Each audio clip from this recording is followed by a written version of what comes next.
how are you doing? It's a girl, Owamie, and welcome back to another episode of To Hell and Back. If it's the first time joining us, you most definitely welcome. Please do make sure that you subscribe and obviously hit the bell. I absolutely love you.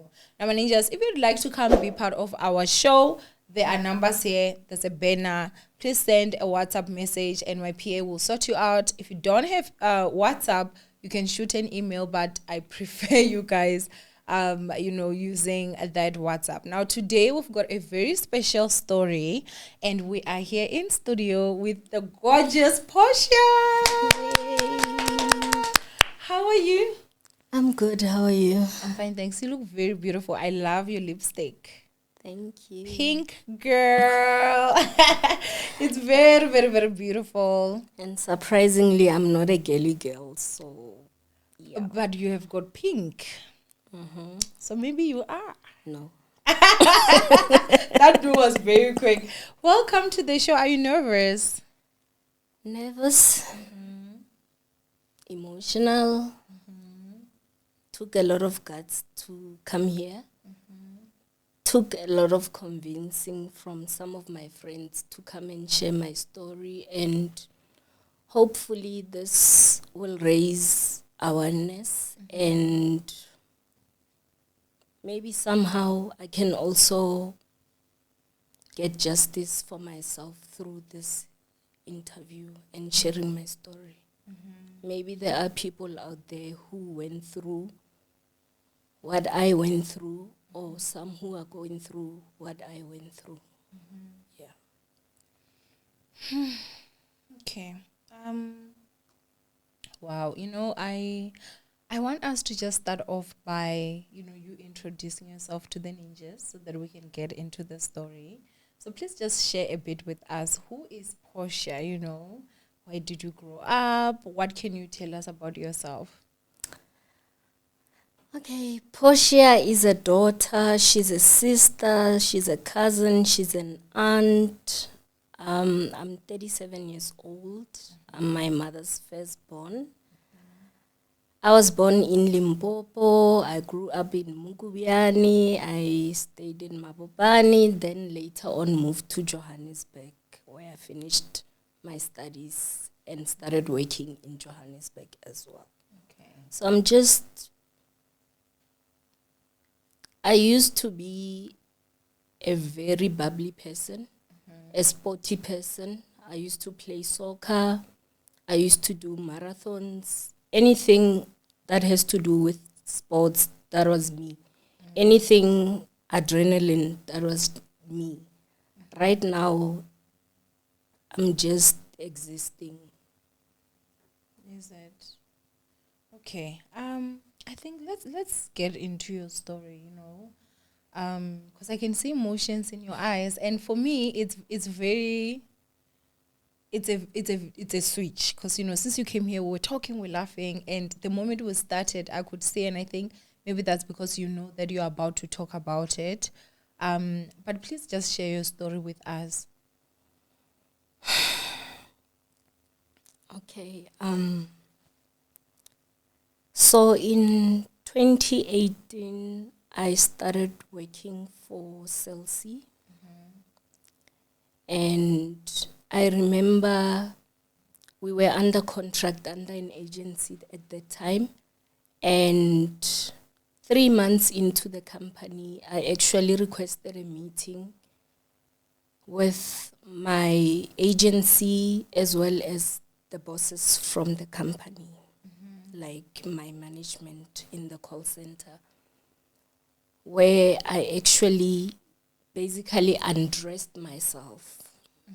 And I didn't have to, but I opened up about my health issues, because later on, I think 4 months to come, I was due to go for fibroids operation. Okay. So I also needed to explain to them, you being new to a company and you having health complications and all that. So I needed them to know what's going to happen, which everything was fine. And then later they took us permanent, which was nice. Everyone was so happy. It was my first time at the age of 33 since I've been working from the age of 19. First time securing a permanent job. Wow. And I was like, thank God, finally things are looking up. Not knowing that me accepting that job was opening myself to my life being destroyed. Only if I knew, I would have held on and waited for more companies to respond with interviews. Maybe I wouldn't be in the situation that I'm in right now. Okay. So what happened is COVID hit. Before it came to South Africa, I remember I told my friends and my colleagues, I'm like, guys, I'm really scared. I'm really scared because I know because my immune system is weak. If COVID comes to South Africa, definitely, if I get in contact with someone who has COVID, I'm going to get COVID. And I might not survive, knowing myself, because a simple flu for me, it turns into pneumonia. Something as small as a headache, I can sleep for 3 days. And unfortunately, my fear was realized. Because apparently, customers were complaining that they wanted to renew their cell phone contracts, upgrade and get new cell phone contracts. So we ended up having to be essential workers.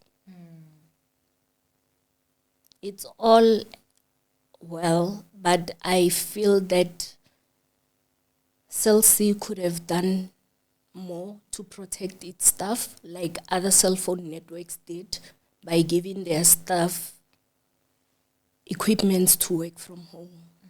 I remember when COVID hit South Africa, I went to my manager and I told her,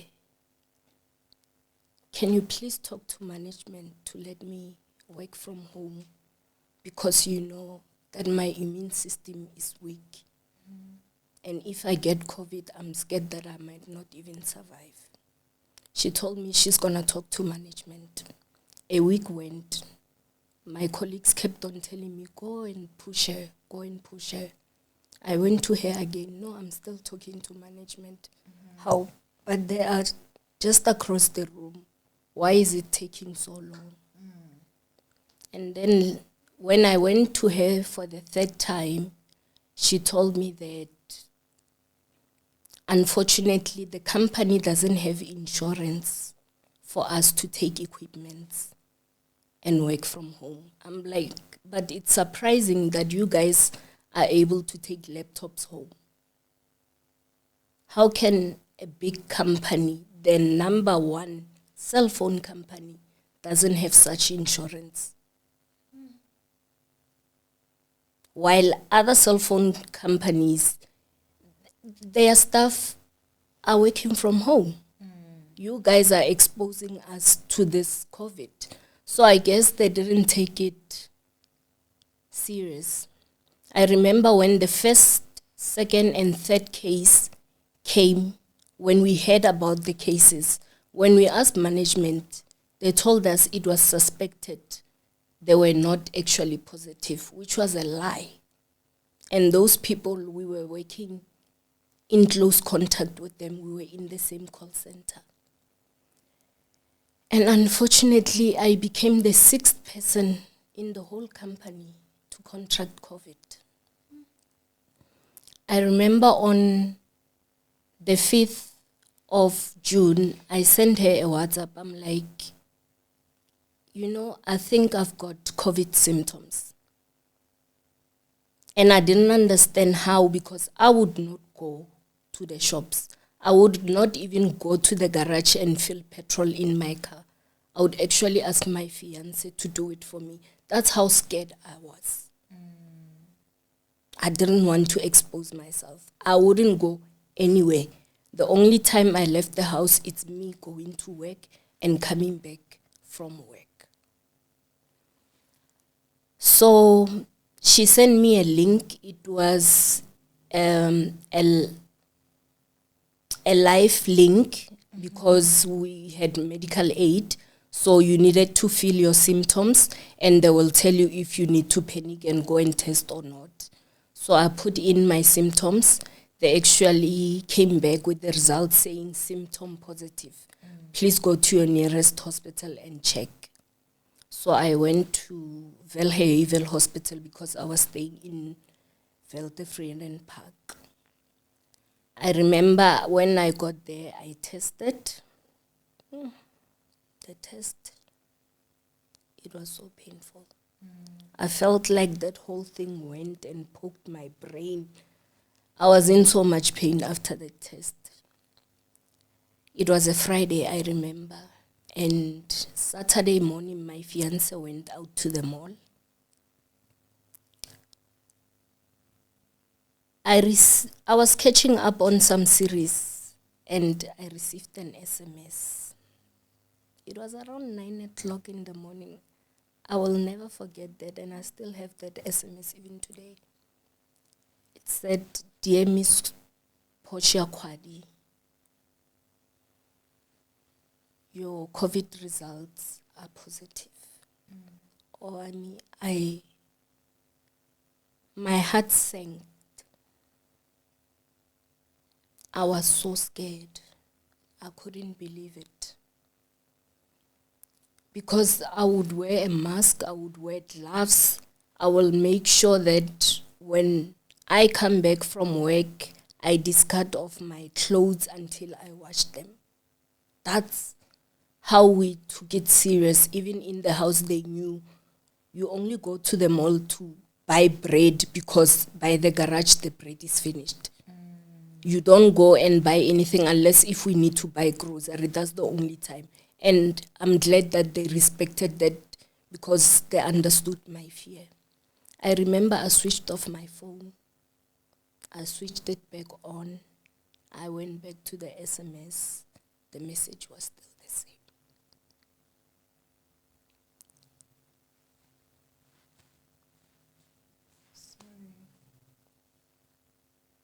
I remember calling my mom.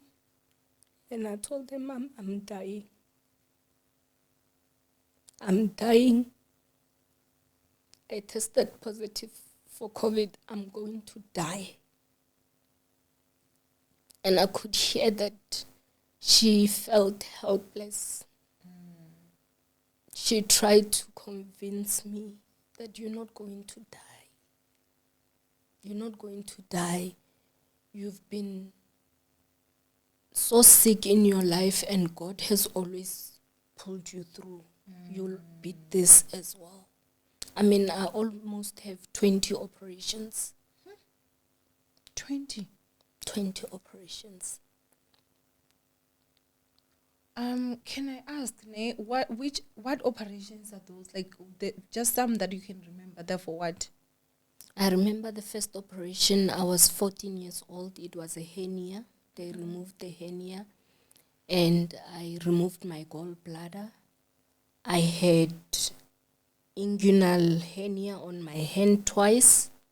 They operated twice because the first time they didn't get the roots. It came back and it was bigger. And unfortunately, when they tested the growth, it had cancer cells, so they had to remove it.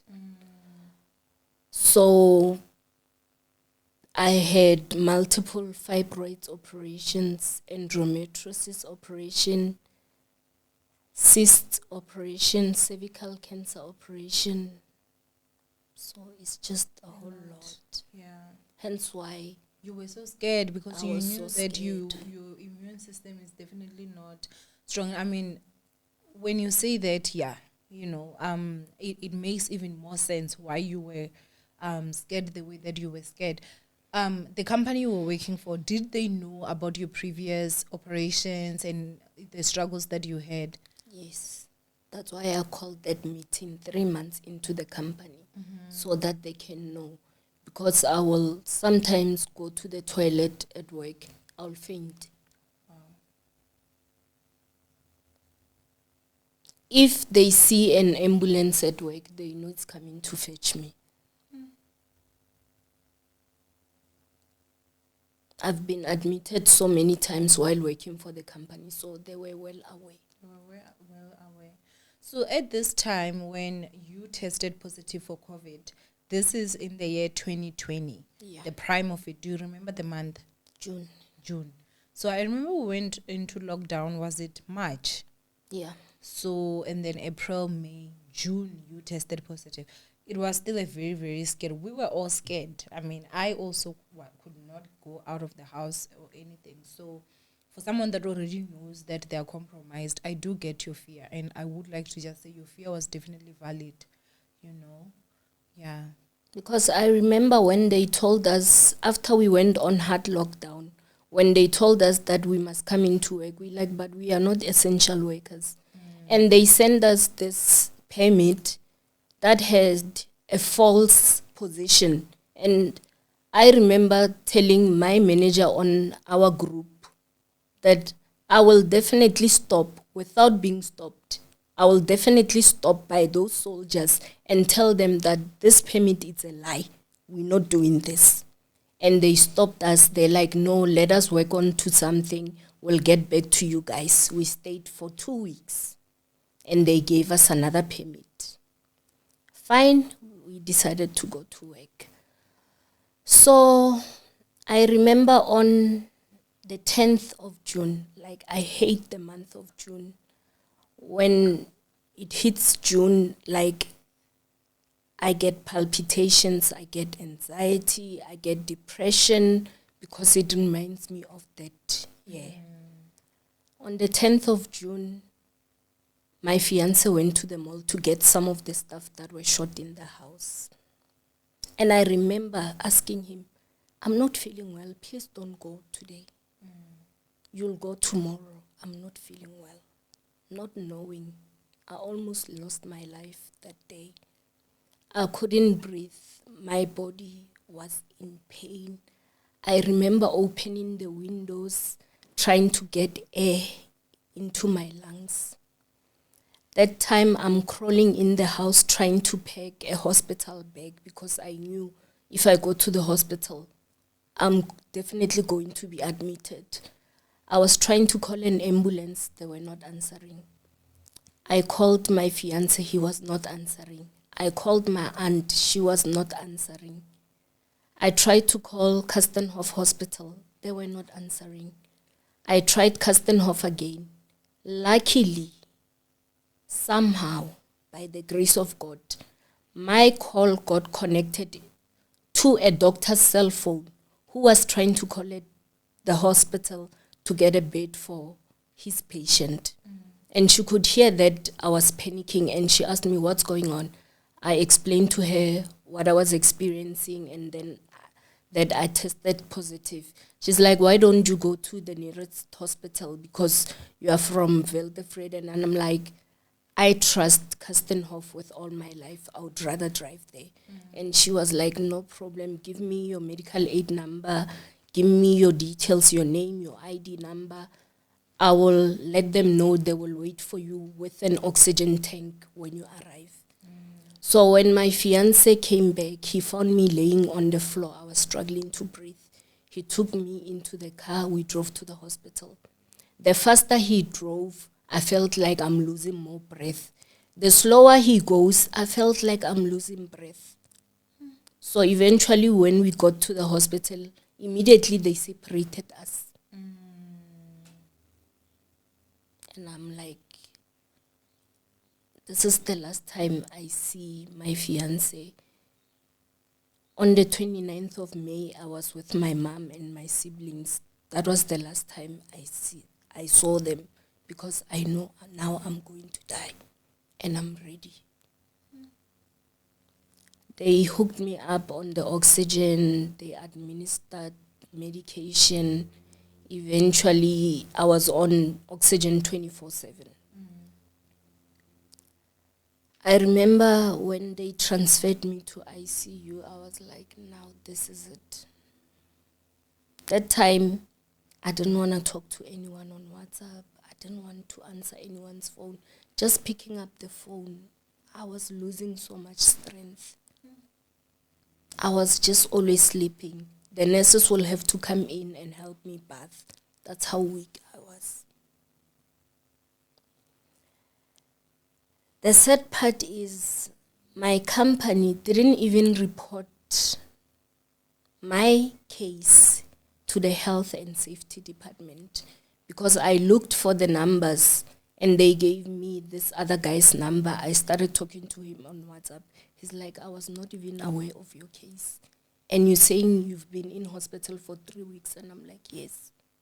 And apparently, you guys were supposed to fill a COVID compensation form for me to submit at the compensation fund.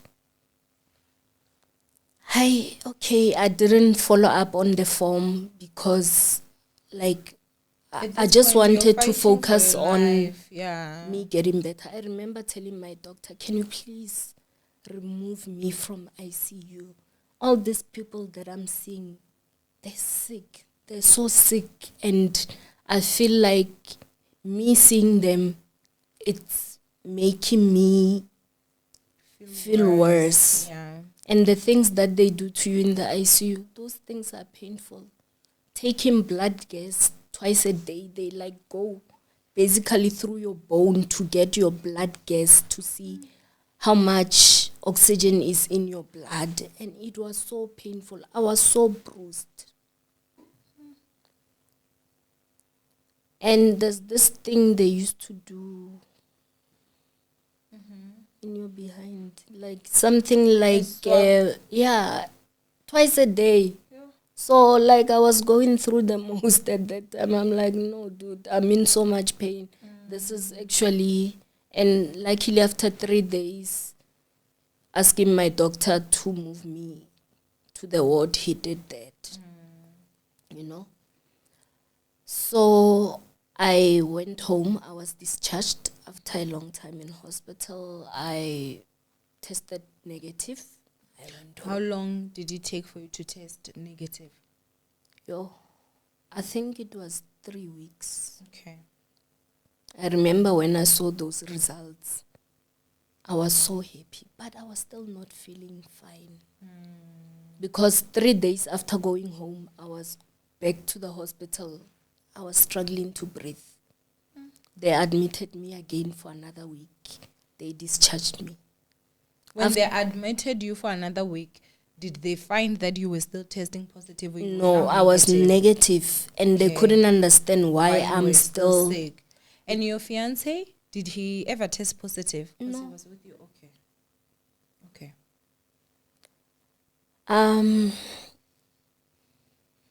I went back to the hospital 3 times, and the doctor was like, no, something is not right. I'm going to transfer you to Mediclinic in Pretoria to a pulmonologist. Before going to the pulmonologist, I had to go for another swab, COVID swab, and I went there, and the doctor was like, you're not going home. And I remember lying to them, saying that I needed to get a nanny for the kids and make sure the kids are taken care of, then get my hospital back, and then I'll come back. So he admitted me. I went to the reception, got everything, and then I went home. I didn't even tell my fiancé and my mom that they admitted me. I just wanted to pack my own bag and just say goodbye. So when we got home, I'm like, guys, we need to go back to the hospital. Why? Because they admitted me. Are you crazy? Why didn't you but you were still going to come back. So it's the same while I'm here with you guys. I want to pack my own bag because I'm going to tell you guys what to bring and you're not going to bring it. Owamie, I was diagnosed with asthma. I never had asthma in my life. So COVID left me with asthma. COVID left me with high blood. COVID left me with excessive sweating. COVID left me with blood clots in my lungs.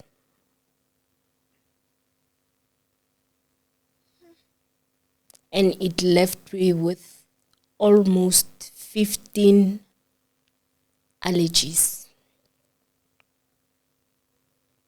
So imagine on top of your weak immune system, now you have all these chronic illnesses. So I eventually went home because I wasn't coping at the house. I told my fiancé I need to go to my mother's house because I was starting not to feel him anymore. And thank God, because we ended up I broke the engagement. Thank God. A narcissist. I got to know the kind of person my fiancé was. Things that you did not know. Would you say that you now being sick more than what you were someone that was already sickly, but now you had extra stuff? Would you say he then started to show his true colors? Yeah. So then you started to see the way he was treating you and everything, so you decided you'd rather go and heal at your mom's place, and you ended up breaking the engagement. What would you say maybe with your relationship? Because I don't want us to focus too much on that. I want us to focus too much on your health. What would you say maybe was the stroke that broke the camel's back when it came to your engagement? Because he would insist that I drive from Mabopane to Joburg to come and see him. But I'm sick. There was a time I was like, you know what, let's go, Mama. When we were coming back, Owamie had an asthma attack on the highway. The car lost control just because I was trying to please someone. And I saw that I can't. Emotionally, I was abused. Psychologically, I was abused. And I realized I was a saver in this person's life and not actually a wife. Because when we met, his wife passed. Okay. And now I took him. He had 5 kids. I don't even have a school bag. 5 kids.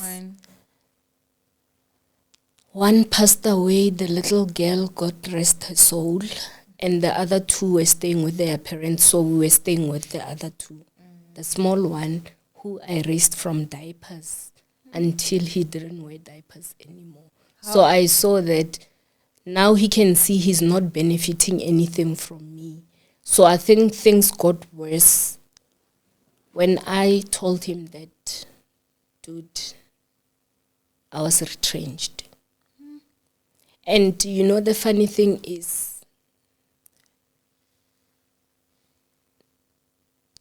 I got an email on the 29th of October 2020 telling me that I've been selected for retrenchment and the contract will be terminated with immediate effect on the 31st of October. So I only had like 2 days. Is that even legal? No retrenchment package, nothing. I wasn't even aware. So I don't know, is it because I opened a negligent case against them, which that's still illegal for them to do. If that is the case, then that's also still illegal. From what I understand, you cannot be retired or retrenched without a retrenchment package, because remember, retrenchment is different from getting fired. So, I mean, even if you're retrenching, just let me know that your department might be going through retrenchment. Don't just throw an email. You have my number. We were talking. You were calling me while we were going through the case. But then now you can't even call me. You just send an email. And I never heard anything from them. My manager was just blue ticking me because I guess they didn't think a little black girl can try and take on a company as big as Cell C. I opened a negligent case And I doubt it went to higher management because it was swept under the rug. It was 5 people on that conference call. I was alone. I felt attacked.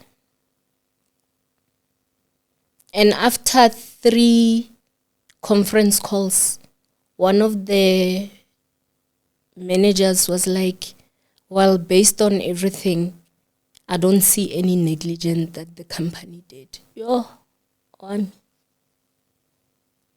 I got an asthma attack immediately. And I was like, wow. So this is what they really talk about when they're saying black people are just numbers in companies, private companies especially. So I could have just died. And the funny thing is they didn't have insurance, right? While I was still in hospital fighting for my life, one of the team leaders got COVID and he passed away. After he passed away, they started giving people computers and everything to go work from home. Where did the insurance come from? So you see, they didn't want me to work from home. It's not that the company didn't. And they put my life at risk. I'm in this situation today because of them, because of their negligence. And I remember my fiancé sent me a picture and I'm like, what is that? So, because I saw a SLC tape. Please open it. It was a computer and a Wi-Fi. I'm like, the lever that they have. The lever that they have to send me this after they refused to help me to work from home.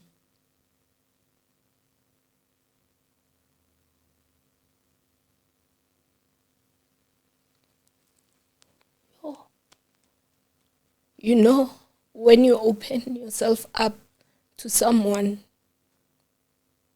you'll expect them to understand. And if they gave me the equipment to work from home, I would have never contracted COVID. I would not have all the sicknesses that I have.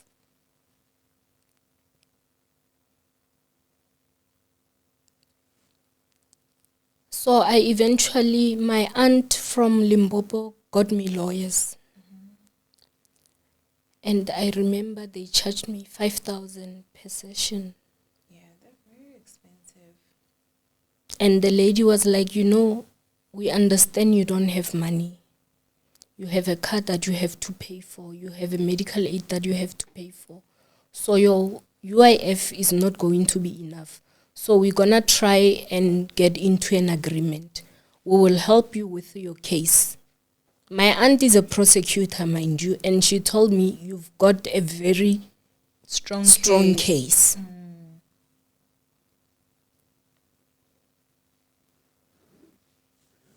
Sorry.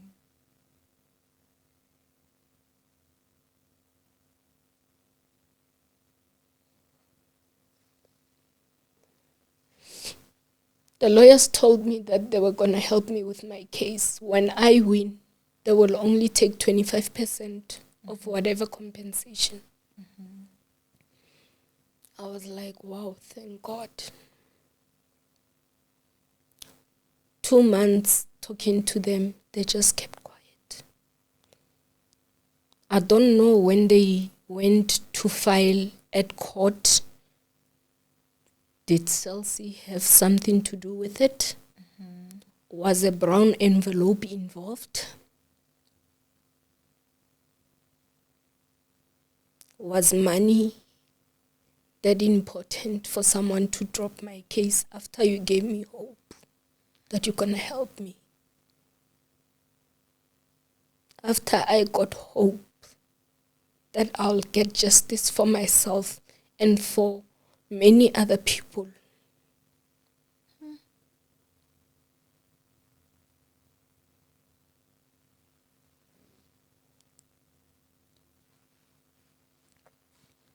So that's how I lost my lawyers. Even today, I don't know what happened. When I send her messages, she'll just blue tick me. When I call her, She won't pick up. she won't pick up. It was your aunt that had gotten them. Did you ever try talk to your aunt for her to talk to them and find out what is the reason that they are no longer responding now? I think maybe when she tried to talk to them, they did the same to her. She really tried. Did you guys ever try get different lawyers? Sorry. No, it's okay. Did you guys try and get different lawyers? I didn't have the strength to fight. I just told myself, let me try and deal with my health. Once I'm better, then I can revisit. The thought of it. Yeah. When did this happen?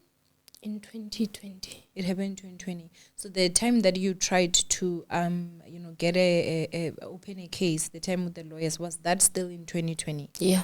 So you got the retrenchment letter on the 28th, on the 27th, 29th on the October. 29th of October.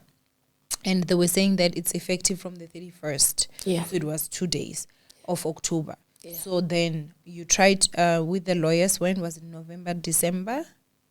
It was in November. In November. Yeah, in November. And then that was when they went cold. So from December 2020. So January 2021, that's when I could see like their responses were no longer the same.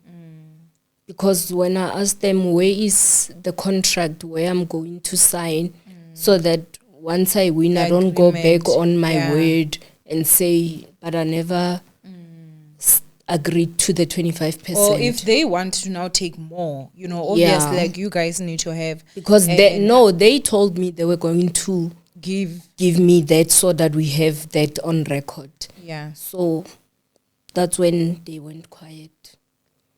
So that was in 2021, and we are in 2024. Do you think you're strong enough now, if you were to get a lawyer that would actually say, hey, we can be able to take your case and we can, do this with you, obviously, at maybe the same agreement, 25% or whatever percent that you guys can agree on? Do you think you're strong enough now to can fight for yourself? Emotionally, right now, I think I'm more strong. Because at that time, it was the physical pain plus emotional pain. So the more I stressed, the more I got the attacks. My blood pressure was ranging from 160 to 178. I even bought a blood pressure machine so that I can monitor it. Till today, it's still not controlled. Because on Sunday, I fell and hit my head. When I went to the clinic on Monday, my blood pressure was 168 over 120. So that's why I actually fell, because it was actually too high. And my mom told me that I was talking things that didn't make sense. So like I was hallucinating and all that. When you started, you said that you were given a permit, and that permit did not describe what you were actually doing at work. Do you still have that first permit that was given to you, and do you still also have the second permit? I don't know, because the WhatsApp number I used before, it was old. The only thing that I managed to do at that time was to print out the WhatsApp messages, because I knew somehow, I had a gut feeling that this, like the case between me and my managers is not gonna go well. So I decided to print out all those WhatsApp messages. So the only things that are not there is the voice notes, but the messages are there.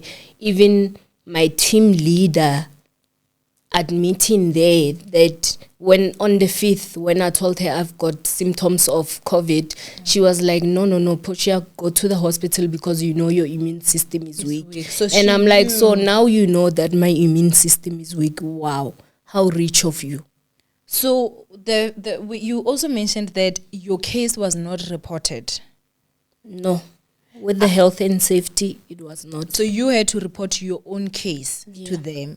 And whose responsibility was it to report? It was the company who was supposed to report to the health and safety. Health and safety was supposed to report with the compensation department. And I don't know, were they paying you according to 14 days or they were paying you according to how long are you sick for. So I went eventually to the compensation department in Pretoria. They told me, but your company was supposed to do this, not you. And I'm like, but they're telling me I'm supposed to do it. They gave me the form to send to my company. My company sent me a message to say, no, you are supposed to fill them in. I filled the forms in, drove again to compensation. They're like, no, you're not supposed to fill it in. The company must fill it in. The company refused. When I went back to compensation, they're like, no, go to the nearest labor center near your company. And I went to Marlborough. I was supposed to open a case there. And what happened is the guys there, I was supposed to get an inspector to go with me to Cell C. But I never got that.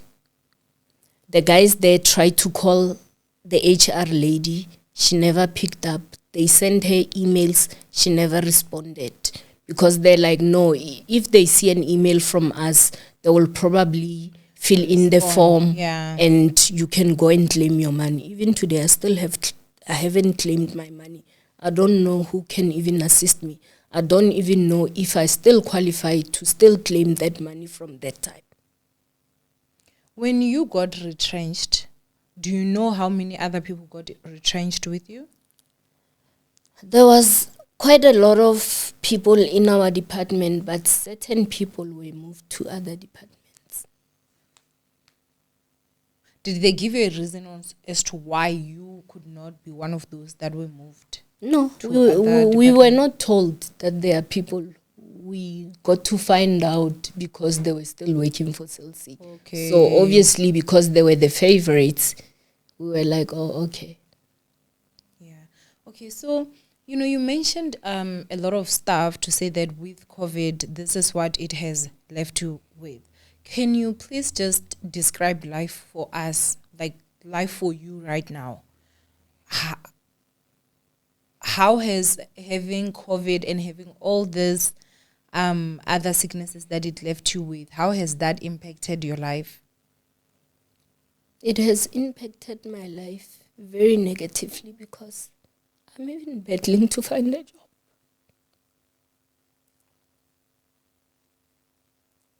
I can't even get a job at ShopRite because now I wear a spine brace because my spinal cord has caved and what did they call those? You see that meat in between the spinal cord, it's inflated. So now I go for physio. I go to spinal clinic in George Mukari.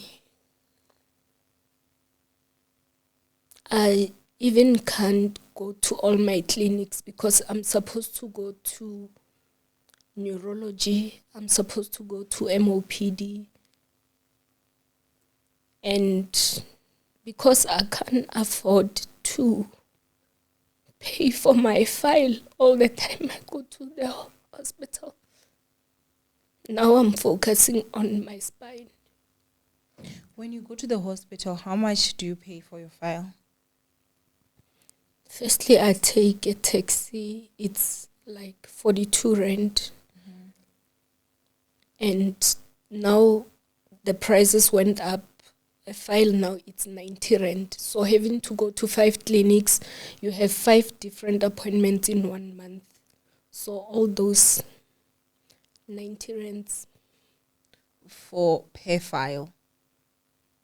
Okay, so that's like this 105, that's 500. That's maybe another 250, sorry. Are you in pain? Totally.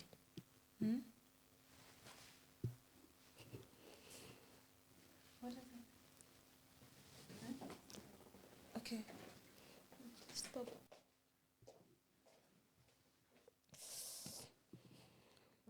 should I do? Yeah.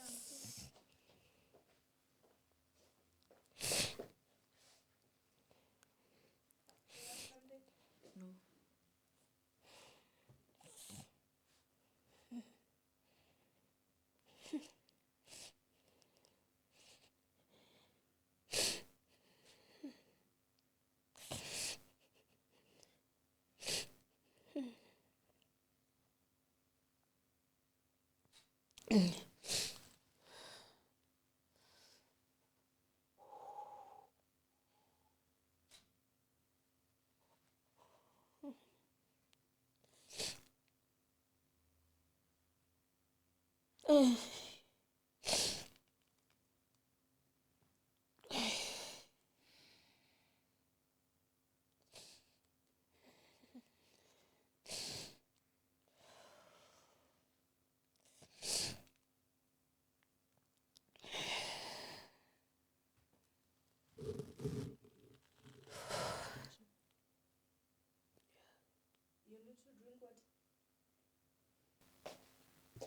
You know, I just want to understand what was happening right now. Muscle spasms. It's muscle spasms. Does that happen a lot? Yeah. Can you please explain to us, like, what causes that? Do you know? If I get too emotional, Okay. too angry, Okay. if I'm stressed. Okay. Is that also a result of what was caused by the COVID? Yeah.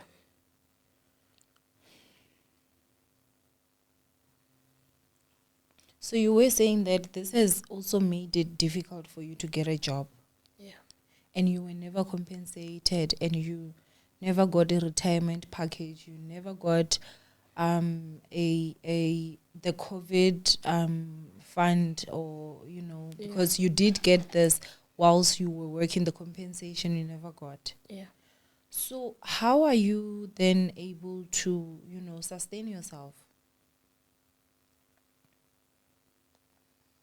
I can't sustain myself. Mm-hmm. I have to depend on my mom who's not working. I have to depend on asking people for money.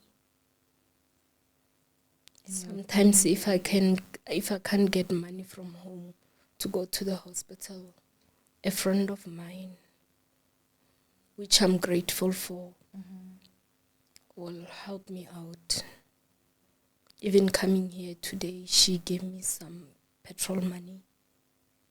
I will reimburse you for that, though. I will send you the money for petrol. Thank you. Yeah.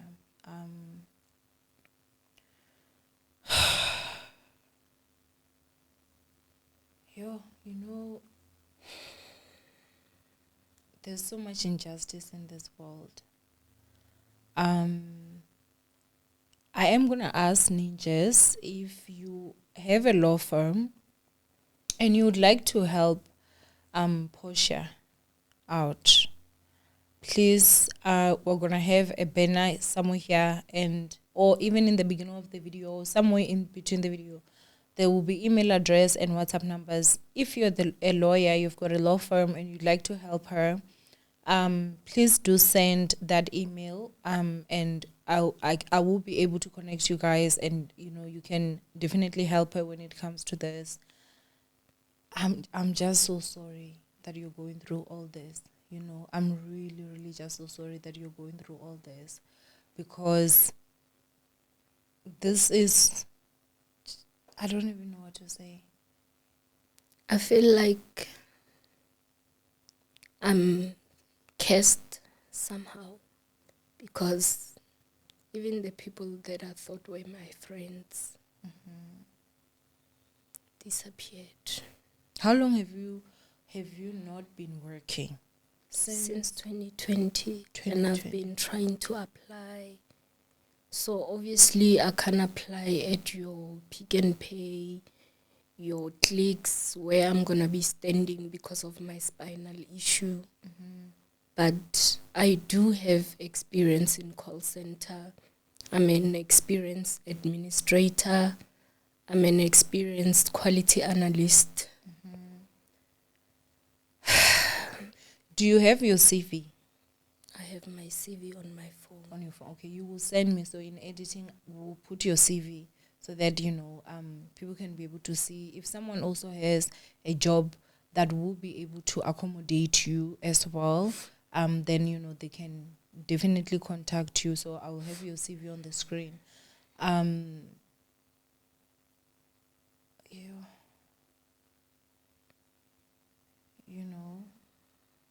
Yeah, I'm really sorry.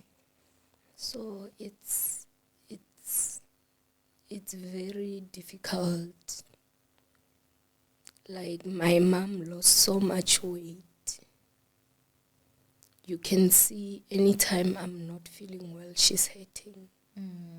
And she would be crying and asking herself, like, God, ancestors, what have I done that is so wrong for you to punish my child like this?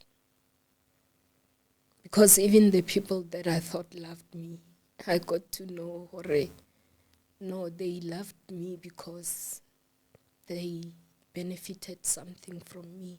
Now I can see and I can feel that I disgust them. I can feel like I'm a liability. I'm always in the house. If I'm not going to church, I'm at home. Sometimes I just don't want to talk to anyone. I don't want to see anyone. I'm just sitting in the room. Sometimes I'll even snap at my mother. So it put a lot of strain on my mother's relationship with me as well. And she's always been the one person. Oh, I'm so sorry. The one person who actually has been through all the ups and downs with me. Because my mom as well, she got sick. She was a teacher and she was laid off. And she's now on medical unfit, so she's not getting her salary that she used to get. Sometimes I will not have toiletries. I'll even, if I hear that month, like, she doesn't have money, I won't even tell her if I don't have roll-on, and I'll put sunlight on my armpits until she's fine, and then I can buy toiletries. I want to find out, have you ever tried to apply for disability grant? Because I think your case, you can also, qualify because you're not well. I'm sure all the medical records and everything that is there, you do have a problem with your spine. Have you ever thought of that? My doctor from the spinal clinic actually told me to go to SASA. I went there to get the forms. Then you'll have to wait. Public must. You have to wait, get an appointment for a doctor to fill in the forms. You go back to SASA. They do an application for you. They give you another date, which is like a month, for you to bring the forms back and see the doctor. And it's not even 100% sure that the doctor will actually even approve it. So I'm due to go back and submit and see the doctor on the 10th of September. Okay, so this month. Yeah, I don't know what's going to happen. Okay, I do hope that you will get it, and please do give me an update on that as well, so that we can hear what's going on. I do hope that in watching this, there is a lawyer that is out there that is watching, and they can be able to at least reach out and also help work with you. So I do hope that if you're watching us and you've got a law firm, please, guys, please, I'm really begging you guys, most of the stories that are coming here, we can see that it's a matter of it's legal issues, and it's so unfortunate that people are getting taken advantage of because these institutions or these individuals, they just sometimes they know that they're too big of an institution that one person will take them, and sometimes they just take advantage of the fact that they know that they have got that power wherein they can, do things backhanded. You understand? So if let's say one of the managers or the people up there in the company you were working at are watching, what message would you say to them?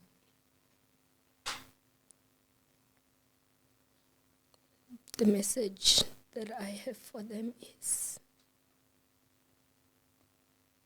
what they did to me was unfair, especially after I opened up about my situation. And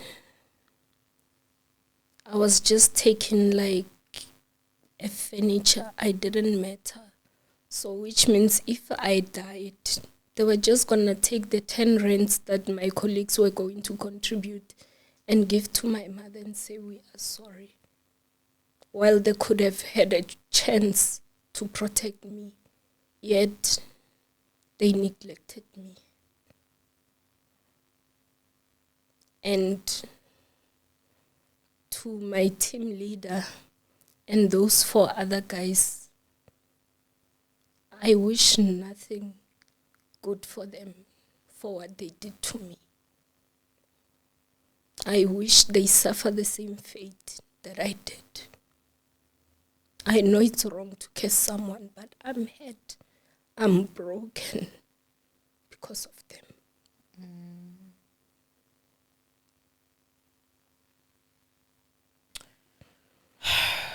Yeah, I am really so sorry. Your ninjas, this is really a difficult one. I think, as I said in the beginning, there are videos privately that you had sent us because we tried to shoot for, I think we postponed about 3 times. Yeah. Almost 4. And the reason for that was because you were sick. You were in and out of hospital, you would send videos. Like, we would make an appointment to say, we're going to shoot on this day. You will send a video. I'm in the hospital. This is what's happening now. This is what's happening now. To a point where I even wanted to drive to you because I was seeing, like, how much you were actually struggling. And you insisted, no, I will actually come. It really is something that I will not lie. It is heartbreaking, from the videos that I saw. And even though I did not know your story, I was happy to see you the way you are today. But then you then had spasms, sorry. And because I feel like that has to be almost like a daily thing. If you get emotional, if that happens, I'm really just so sorry. I really am just so sorry. And I would like to just say that your feelings are very much valid, You also touched on how sometimes you'd lash out at your mom and sometimes you don't want to talk to anyone. To me, that sounds a bit like, symptoms of depression as well. Have you seen a psychologist? I'm going to see one on the 12th of September at the clinic. Because I was seeing one at the hospital, but the thing is, you see different ones, and every time you go, you must restart the story from scratch. So at the clinic, at least it's one doctor, and you don't have to, because that was also frustrating me and everything, because I'm even taking sleeping pills now in order for me to sleep. Yeah.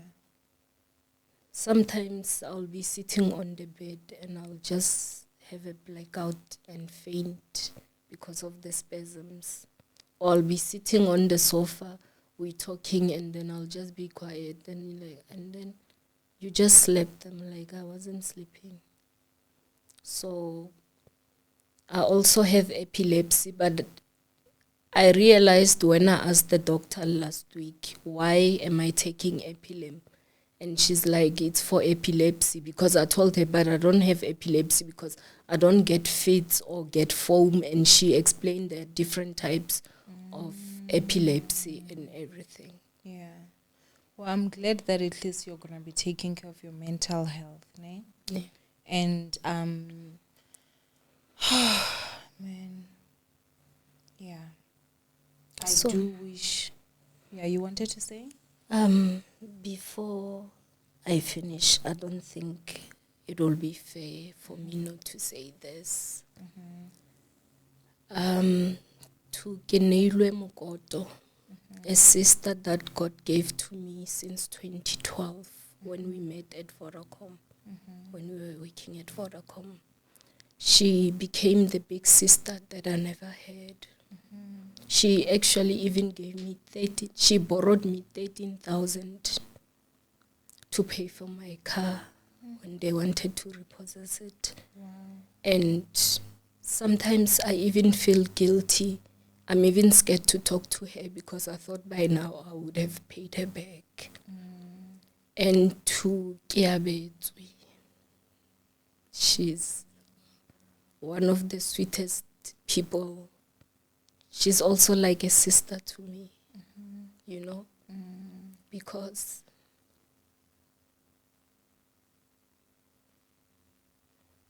I don't have a relationship with my siblings anymore. I don't know what I did to them, but if there's anything that I did to them, I would like to apologize, just so that they can love me like they used to love me before. And they're not even aware, because this thing is killing my mom every day. Every day. I don't know what I did. Yeah. I'm sure they are going to watch this, and hopefully they can be able to reach out so that you guys can amend and fix your relationship, you know. Because I feel like also the other thing that I can say is that we do need to be kind to each other. And when I'm saying this, I mean, as siblings, you know, we are not perfect, you know. We all are not perfect. There's no sibling relationship that is just, you know, smooth sailing. We all go through our ups and downs, but blood is definitely thicker than water. I don't care what anybody says, you know. So I do hope that they will be able to see this, and they will be able to just also like reach out. Have you tried reaching out to them? We talk, but you just feel like there's a bit of a disconnect there. Yeah. But then maybe, you know, with this, you guys will be able to just sit down and talk and maybe share what is the reason why maybe there's a bit of that disconnect. Maybe you might find that it's something that is just a misunderstanding, you know. So hopefully you guys can also be able to amend that relationship. Yeah. I hope so. Thank you. Because so I miss much. my sisters. Yeah. No, thank you so much for coming. And I would like to just say that, you know, to everyone that is around you, that is caring you right now, please do continue. I just cannot imagine, you know. I really honestly just cannot imagine, because you're still very young to be going through all this. And more than anything, I do pray and hope that with this interview, we are going to get, you know, justice, you know. Because I it's my personal opinion, but I definitely feel like you need to be compensated, you know, a lot more, because this impacted you and your whole entire life right now, you know. So ninjas, I love you guys so much.